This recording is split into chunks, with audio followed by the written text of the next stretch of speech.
You ever woken up in a place you don't recognise and gone, well, the last time that happened to me was after an evening of having a munch with my mates devolved into simply sinking piss. We were already severely liquidated, but had the bright idea to buy a bottle of spirits. Genius. And took turns sucking from the teat of bad decisions until my brain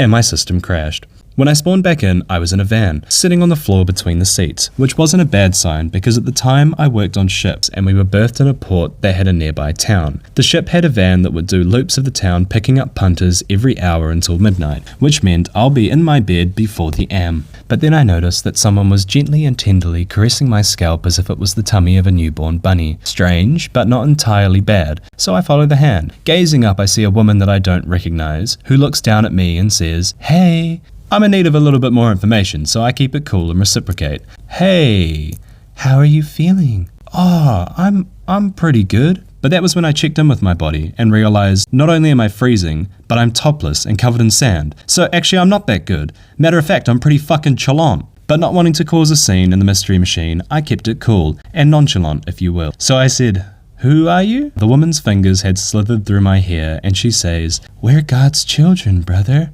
Oh, nice. So I'm kind of hoping I'm not about to be sacrificed, but a boy in an unmarked van can always use a bit more info, so I say, Cool, where are we heading?" "We're taking you home, brother, to Bethlehem." We were puttering down a long gravel road that led to a shack, where I thought for sure I was going to be hallelujahed. My head rubber led me into a dark room and handed me a glass of fluid and showed me a bed. I was still hammered, so I slept like a stone, and woke up in the morning with a The room was full of sleeping bodies and smelt like the bottom of a sleeping bag. Your boy was parched as fuck, so I reached for that fluid that I could now see was water, but what I also saw in the sun's sweet baby rays was the fact that it had a skin on it similar to microwaved milk.